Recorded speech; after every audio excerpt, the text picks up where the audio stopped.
My mother's last words weren't, "I love you." They were about the sister she hid from me for 40 years, the one who got everything. Original post. I don't even know where to begin. I'm sitting in my childhood home, the home I thought would be mine someday, surrounded by my mother's things, and I feel like I never knew her at all. Like the woman I spent 38 years calling Mom, was a stranger wearing a familiar face. My mother passed away 3 days ago. Pancreatic cancer. By the time they caught it, there was nothing to be done except make her comfortable and wait. I was the one who made her comfortable. I was the one who waited. I've been waiting for 2 years, actually, ever since the diagnosis. I quit my job as a paralegal to become her full-time caregiver. I moved back into this house. I put my entire life on hold because she needed me, and I was the only one there. I thought I was the only one, period. In her final hours, my mother grabbed my hand with a strength I didn't think she had left. Her eyes were cloudy from the morphine, but there was something urgent in them, something almost desperate. I leaned in close, thinking she wanted to tell me she loved me, thinking she wanted to say goodbye. Instead, she said, "Find your sister. Tell her I'm sorry. She deserves the house." I didn't understand. I thought the drugs were making her confused. "Mom, it's me," I said. "I don't have a sister. I'm your only daughter." She shook her head, agitated. "The other one. The first one. Find her. Tell her I never stopped thinking about her. The house is hers. It's all hers. I owe her that much." Those were her last coherent words. She slipped into unconsciousness an hour later and never woke up. I told myself it was the morphine. Terminal patients say strange things at the end. They confuse people, confuse memories, confuse dreams with reality. My mother didn't have another daughter. I had been an only child for 38 years. There were no siblings at family gatherings, no mysterious absences explained away, no hints of any kind. I was it. I was everything. Except, apparently, I wasn't. After the funeral, which I planned alone, paid for with the last of my savings, and attended by fewer than 20 people, I started going through my mother's things. I wasn't looking for secrets. I was looking for closure, for something to help me process the loss of a woman who had been the center of my entire world for 2 years. What I found instead was a locked metal box hidden in the back of her closet, behind winter coats that hadn't been worn in years. I'd never seen it before. The key was taped to the bottom. Inside, I found documents, letters, photographs. I found my sister. Update 1. The documents, posted 5 days later. I've spent the past 5 days in a fog. I haven't slept more than a few hours at a time. I keep reading the same documents over and over, hoping they'll say something different, hoping I'll find proof that this is all a misunderstanding. There is no misunderstanding. My mother had another daughter, born when she was 17 years old, 40 years ago. The father was a boy she never named in any of the documents, just referred to as him or the boy. She was sent to live with an aunt in another state for the duration of the pregnancy. The baby was placed for adoption through a private agency. A closed adoption. Clean. Final. My mother came home, finished high school, went to college, met my father, got married, had me. She never spoke a word about any of it. Not to my father, as far as I can tell from these documents. Not to anyone. She built an entire life on top of that secret like she was pouring concrete over a grave. The letters in the box were ones she wrote to my sister but never sent. Dozens of them, spanning decades. Birthday letters, mostly. Today you turn 10. I wonder what you look like now. I wonder if you're happy. Today you turn 18. I hope you had a good childhood. I hope they loved you like I wanted to. Today you turn 30. I'm sick. I don't know how much time I have left. I think about you every day. She thought about her every day. I was right there in the house with her, and she was thinking about someone else. The lawyer called yesterday to discuss the will. I knew my mother had one. I'd helped her update it a few years ago, or so I thought. But apparently, she made changes 6 months ago. Secret changes. With a different lawyer. Everything goes to my sister. The house. The savings accounts. The investments my father left when he died 10 years ago. All of it, roughly $800,000, according to the lawyer's estimate. A lifetime of accumulated wealth, passed entirely to a woman my mother gave away 40 years ago and never saw again. I get her jewelry. Her photo albums. A few pieces of furniture she knew I always liked. I quit my job to take care of her. I held her hand through chemo. I cleaned up after her when she couldn't make it to the bathroom. I listened to her cry at night when the pain was too much, and I held her until she fell asleep. And she left everything to a daughter she gave away 40 years ago. I don't know how to process this. I don't know if I can. Update 2. The Aftermath, posted 2 weeks after original. People keep telling me to contest the will. She clearly wasn't in her right mind, they say. The cancer affected her judgment. You have a case. But here's the thing, she wasn't impaired when she changed the will. It was 6 months before she died, when she was still lucid, still herself. The lawyer who drew it up says she was calm and deliberate. She knew exactly what she was doing. She made this choice with clear eyes and a clear mind. That almost makes it worse. I've been staying with a friend because I can't stand being in that house anymore. Every room is full of memories that feel tainted now. The kitchen where she taught me to cook, was she thinking about her other daughter? The living room where we watched movies together on Sunday nights, was she wishing someone else was sitting beside her? The garden she loved so much, where she spent hours every spring planting flowers she'd never see bloom, who was she planting them for? She spent 40 years hiding this sister from me. Every family photo, every conversation about my childhood, all of it was built on a lie. Or not a lie, exactly, but an omission so vast it warped everything around it. I've started having dreams about my childhood, except in the dreams, there's someone else there. Another girl, slightly older, always just out of frame. I keep turning to look at her, but I never quite see her face.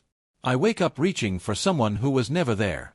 My therapist says this is a normal grief response complicated by betrayal trauma.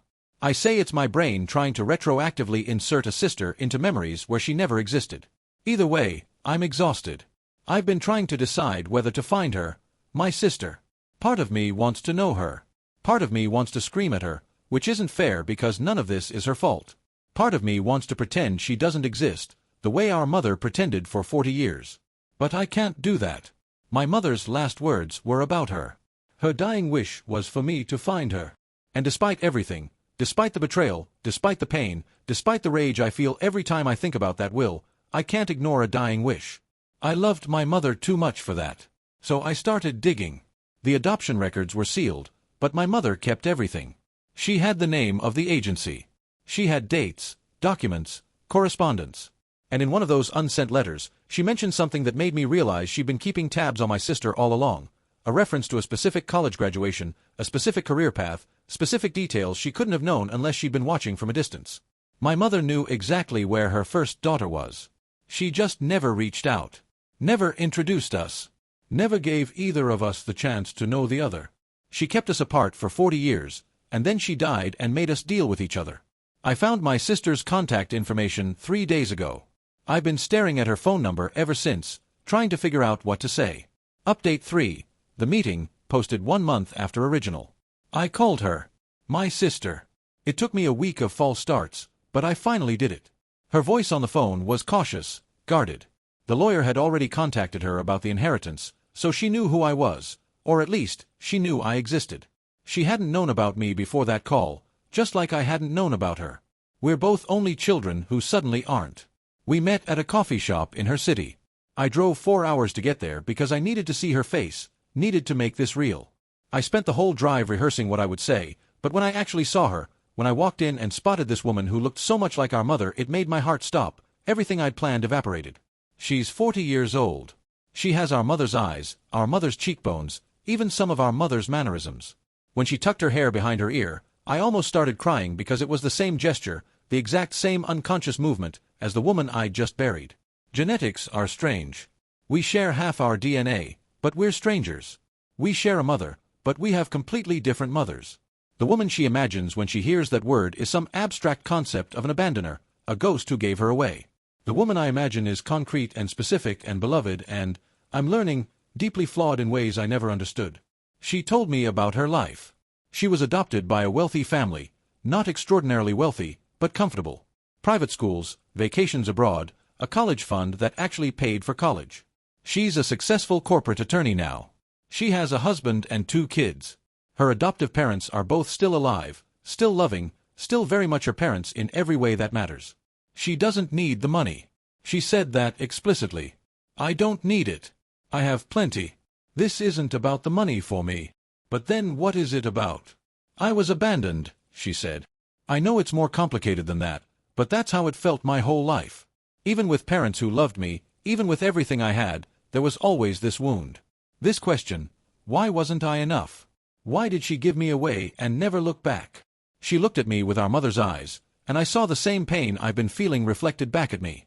I thought she never looked back, my sister continued. I thought she forgot me, moved on, had you, and never thought about the daughter she left behind. Finding out she kept all those letters, that she followed my life from a distance. I don't know how to feel about that.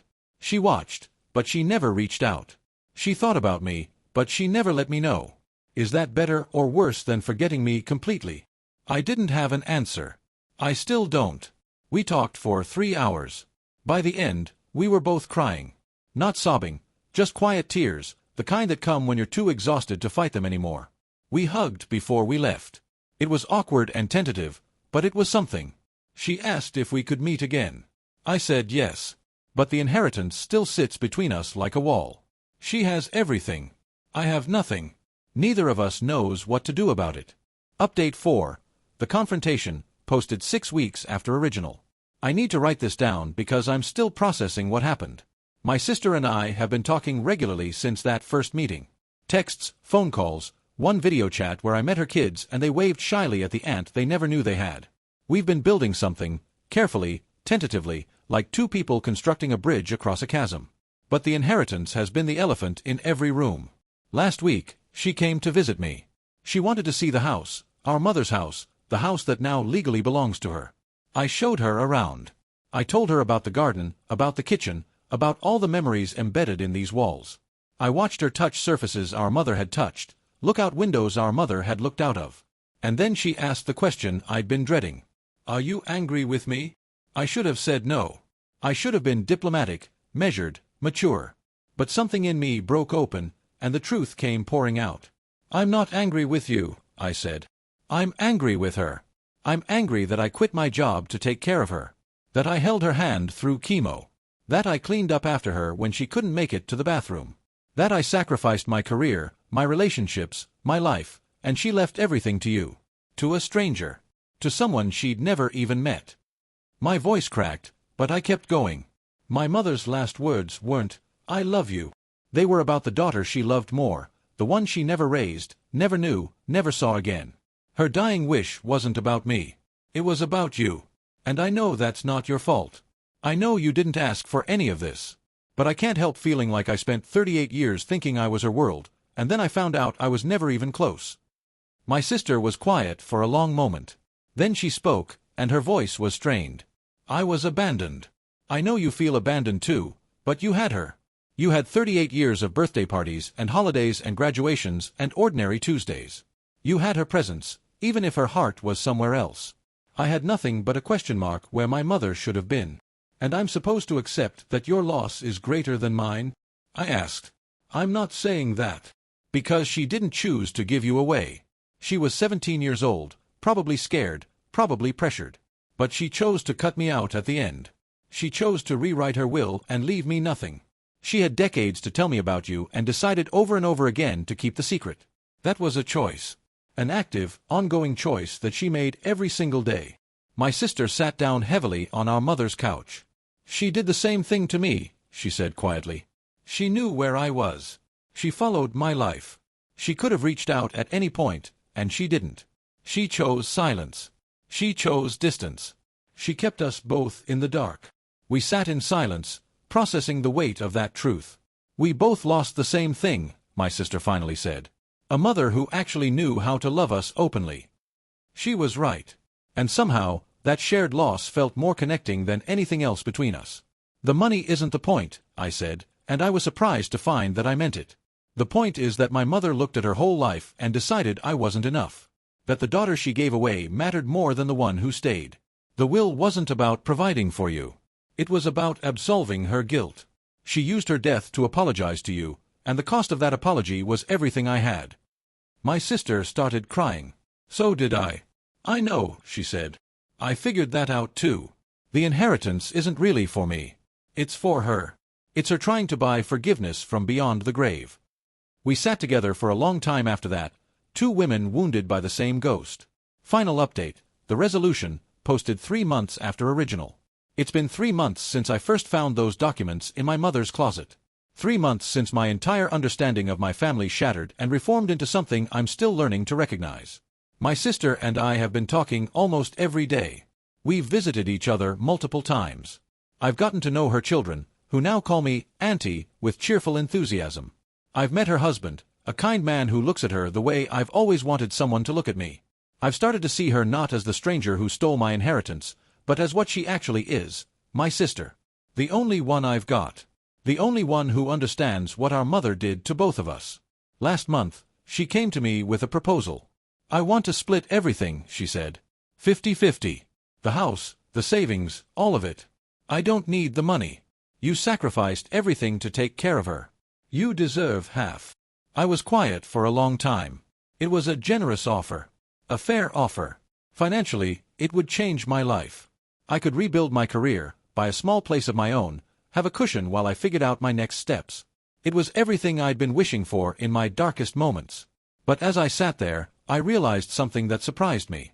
It doesn't fix it, I said. The money. It doesn't fix what she did. My sister nodded slowly. I know. She made a choice.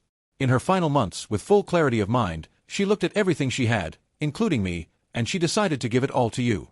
Not because you needed it. Not because it was fair. But because she wanted absolution for what she did 40 years ago, and she was willing to sacrifice me to get it. I took a breath. My sister says she was abandoned. I was abandoned too. I just didn't know it until my mother was already gone. My sister reached out and took my hand. It was strange, being comforted by someone I was still learning to know.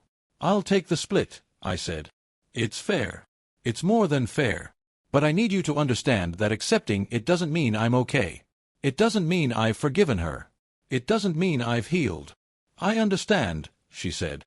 I'm not okay either. The legal process took a few weeks. The lawyers handled most of it. My sister could have contested my share. The will was clear, after all, but she didn't. She split everything down the middle, exactly as she promised. $400,000. Half the house value. Half of everything our mother left behind. I've started looking for an apartment. I can't live in that house anymore. Too many memories, too many ghosts. But I've kept a few things. The photo albums, some of the furniture, my mother's wedding ring. Things that connect me to the woman she was before she became the woman who betrayed me. My sister is keeping the rest. She's planning to sell the house eventually, but she says she wants to spend some time there first. Wants to understand who our mother was by walking the rooms she walked, touching the things she touched. I think she's trying to find answers I've already stopped looking for. Reflection. People have asked me if I'm happy with how things turned out. I don't know how to answer that. I'm relieved. The financial burden has lifted. I can start rebuilding my life without the panic of destitution. That matters. That's real. I'm grateful. I have a sister now, someone who shares my history even though we're still learning each other's present. Our relationship is fragile but growing, complicated but genuine. I didn't expect to gain a sibling from all this. I didn't expect to gain anything. But I'm not happy. I don't think I can be.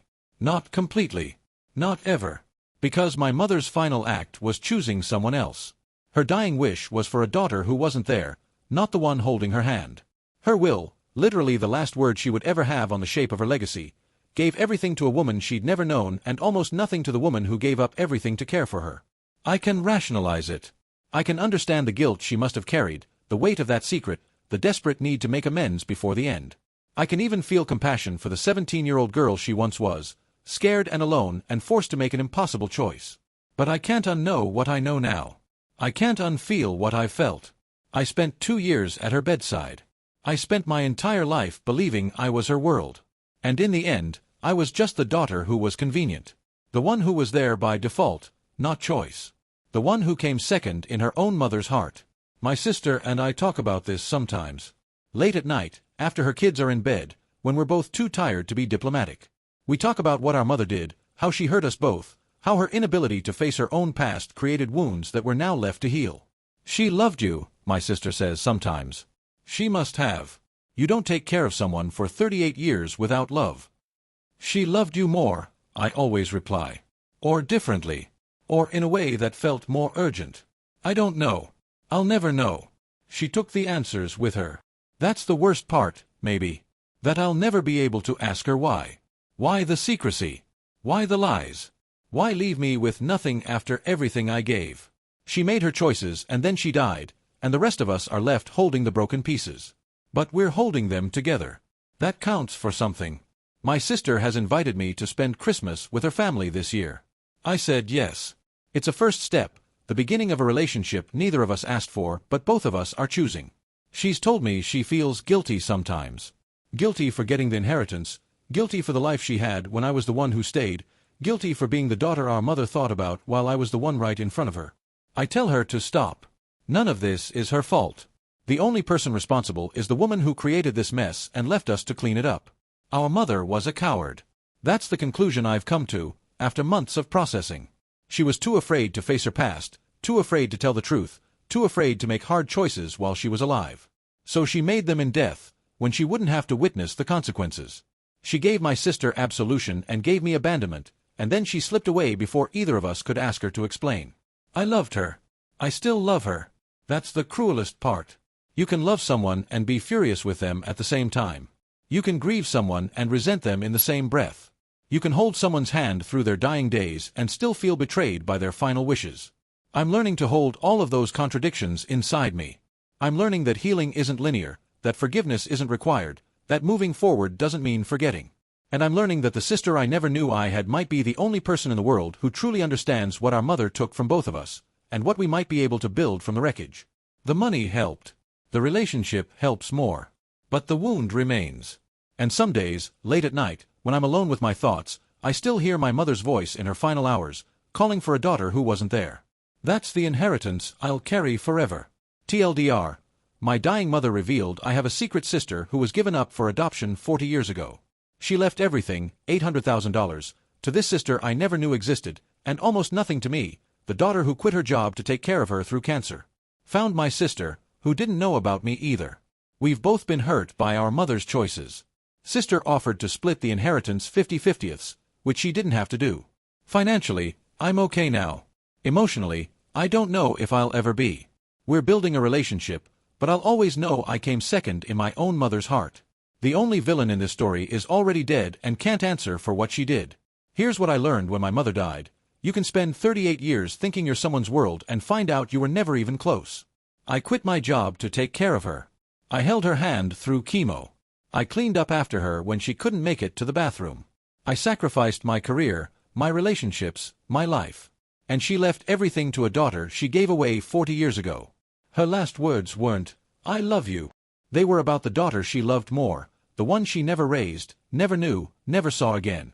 Find your sister. Tell her I'm sorry. She deserves the house. I didn't have a sister. I'd been an only child for 38 years. But in a locked box in her closet, I found the truth. Letters she wrote but never sent. Photos. Documents. A daughter born when she was 17, given up for adoption, never spoken of. She thought about her every day. I was right there in the house with her, and she was thinking about someone else. The will left everything to my sister. $800,000. I got jewelry and photo albums. She spent 40 years hiding this sister from me. Every family photo, every conversation about my childhood, all of it was built on a lie. My sister says she was abandoned. I was abandoned too. I just didn't know it until my mother was already gone. We met. Two strangers who share half our DNA. Two only children who suddenly aren't. She had our mother's eyes, our mother's gestures. Looking at her felt like seeing a ghost. She didn't need the money. Good career, wealthy family, comfortable life. But she needed something from the mother who gave her away. We both did. The money isn't the point. The point is that my mother looked at her whole life and decided I wasn't enough. That the daughter she gave away mattered more than the one who stayed. The inheritance wasn't for my sister. It was for our mother. Her trying to buy forgiveness from beyond the grave. And the cost of that apology was everything I had. My sister split everything 50-50ths. She didn't have to. It was generous. It was fair. But it doesn't fix it. The money doesn't fix what she did. I'll spend Christmas with my sister this year. We're building something from the wreckage. She's the only person who understands what our mother took from both of us. But I'll always know I came second in my own mother's heart. Her dying wish was for the daughter who wasn't there, not the one holding her hand. That's the inheritance I'll carry forever.